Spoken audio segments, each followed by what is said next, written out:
Hello, কে বলছেন? জি আমি আবির। গতকাল আপনি রাতে বৃষ্টিতে ভিজছিলেন, ঠিক ওই সময় আপনার একটা ব্যাগ রাস্তায় পড়ে যায়। হ্যাঁ রাইট, আমার ওয়ালেটটা আপনি পেয়েছেন? জি। আমি আপনাকে কোথায় এসে দিবেন আমি অ্যাড্রেসটা পাঠিয়ে দিচ্ছি, প্লিজ টাইমলি চলে আসবেন। হ্যাঁ, এক্সকিউজ মি, আপনি আবির? আমি আর খুবই কিউরিয়াস ছিলাম যে আপনি আসবেন কি আসবেন না। এখান থেকে কিন্তু আপনি আমাকে 100 টাকা লোন দিয়েছেন। মানে মানে আমি নিজেই আসলে 100 টাকা এখান থেকে নিয়েছি, আমার আসার ভাড়া ছিল না তো। আপনি তো খুব মজার মানুষ। টাকা কোনো বিষয় না, দেখেন আপনার অনেক টাকা তাই না? আমার না, আমার বাবার অনেক টাকা। আপনি 100 টাকা রাখেন, এটা বকশিস না, আপনার যাওয়ার ভাড়া। এটা লাগবে না, 100 টাকা দিলাম না। আমি তো অটোতে করে আসছি, আবার অটোতে করে যাবো 20-40 টাকা, আর 60 টাকা এরপরে থাকবে যেটাতে আমি চাটা সব সমস্যা নেই। এটা তো অনেক হিসেবে। কি করেন আপনি? কিছুই করি না, বিদেশে যাওয়া ট্রাই করি কিন্তু হচ্ছে না। বিদেশ যাবেন কেন? দেশেই তো এখন কত কিছু করার। কোথায় যাবেন, কোন কান্ট্রি? ওইটা না বলি। আচ্ছা, আপনার নামটা তো আমি সেভ করে রেখেছি, কোনো অসুবিধা। And you can call me any time.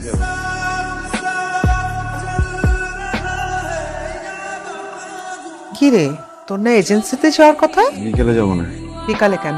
এখন যা। মা আমার এত মাথা ব্যথা করতেছে, আর রোজ অনেক বাইরে, বিকালে যাই। নবাব সাহেব আমার, সকালে খেয়ে আপনি বাইরে যান, আবার বিকালে খান। খেতে খেতে সর্বশান্ত করে আমার ঘাড়েই বসে খাচ্ছেন। মা, খাবারের কোটা দিচ্ছ কেন? একদম চুপ, ভাইরো কালতি করবি না। তুই খেতে খেতে না আমি যখন মরবো কবরে বসেও খাস।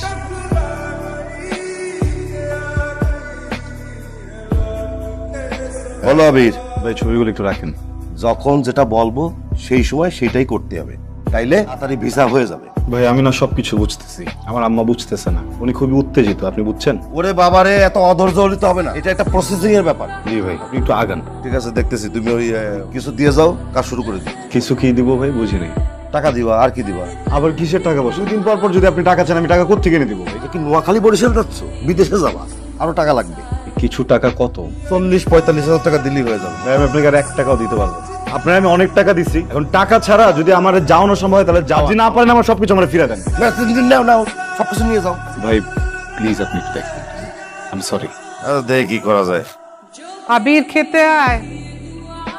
পুলিশ অফিস থেকে ফোন করছিল আজকে, কালকে একটু সকাল সকাল যেতে বলছে। তো যাবি। ওই টাকা হবে তোমার কাছে? আমার কি টাকার গাছ আছে?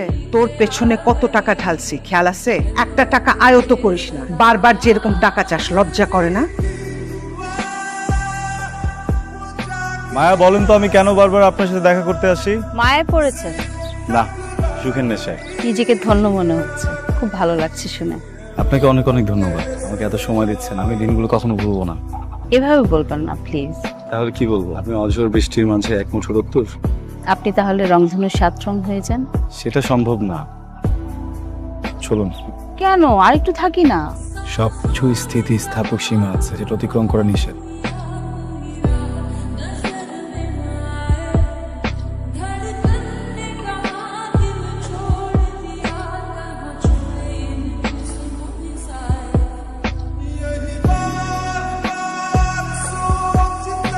এই যে নবাব জাদা, দয়া করে একটু খেতে নামেন। আপনার মতো বেকার তো আমি না, সারাদিন কাজ করি, আমার তো বিশ্রামের দরকার আছে। নাকি খাওয়া নিয়ে বসে থাকবো সারাদিন? ভাইয়া, মন খারাপ করিস না, খাবারটা রেখে গেলাম, প্লিজ খাবারটা খেয়ে নিস।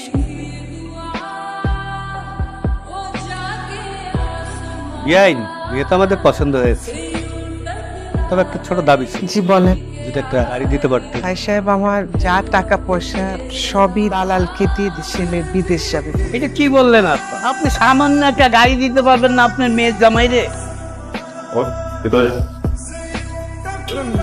এটা কি ঠিক হলো? আসসালামু আলাইকুম। ওয়ালাইকুম আসসালাম। আপনি কি কোনো কোম্পানি থেকে আসছেন? না আন্টি, আমি মায়া। আমি আসলে এসেছিলাম আবিরের খোঁজ নেওয়ার জন্য। ও কোনো ঝামেলা করছে? ঝামেলা না, ও দেশ চলে গেছে। না, ভেতরে আসো। বিদেশে যাওয়ার জন্য দালাল রে যা টাকা পয়সা ছিল সব দিয়ে দিচ্ছে। কাজের কাজ তো কিছুই হয়নি। এইগুলা নিয়েই বকাবাজি করছি, রাগ কইরা কয়দিন ধরে বাসায় আসেনি। আন্টি আপনি চিন্তা করবেন না, চলে আসবে খুব শীঘ্রই বাসায়। ব্রোকারের থ্রু আপনারা মানে কন্ট্যাক্ট করছিলেন, ব্রোকারের কন্ট্যাক্ট একটু পাওয়া যাবে? বসে আমি আনি।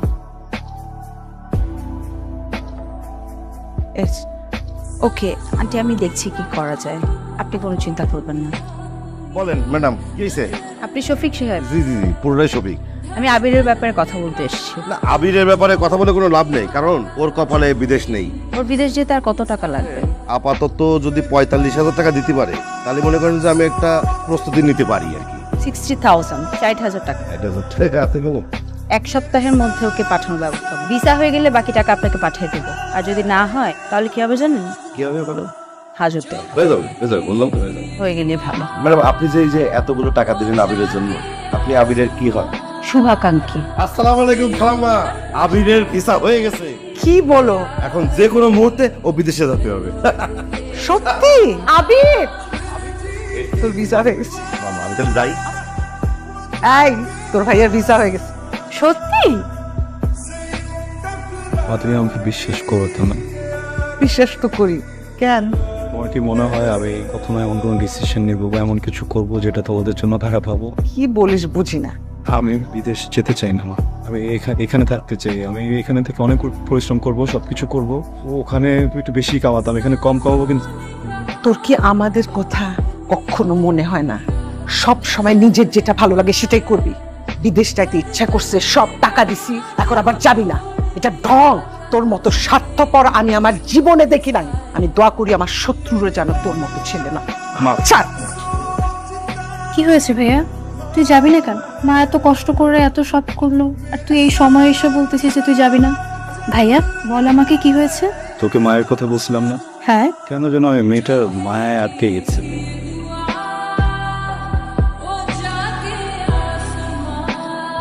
হাই, হঠাৎ এরকম আর্জেন্টলি কল? অনেক ইম্পর্টেন্ট একটা কথা বলবো। আজকে আমার লাইফের সব থেকে বেস্ট দিন, সব থেকে খুশির দিন। রিয়েলি? একটা গুড নিউজ আছে। আমার আপনাকে একটা গুড নিউজ দেওয়ার আছে। তাই নাকি? আচ্ছা, আপনি বলুন। আমার বিয়ে ঠিক হয়ে গেছে। কংগ্রাচুলেশনস। Thank you. আমি আজকে কার্ডটা আনতে পারিনি, নেক্সট ডেতে কার্ডটা নিয়ে আসবো। ফ্যামিলি সহ আসবেন।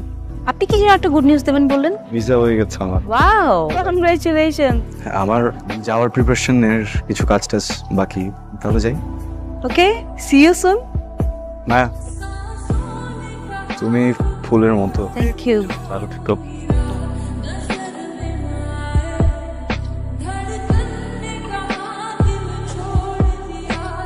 হ্যালো মায়া, জি। আমি আবিরের মা। তোমাকে একটা জরুরি কথা বলার জন্য ফোন করছে। আবিরের তো ভিসা হয়ে গেছে, কিন্তু ও তো বিদেশ যাইতে চায় না। আমার মনে হয় কারণটা তুমি নিশ্চয়ই বুঝতে পারতেছো আমি কি বলতে চাইছি। জি আন্টি, আপনি চিন্তা করবেন না। রাখি।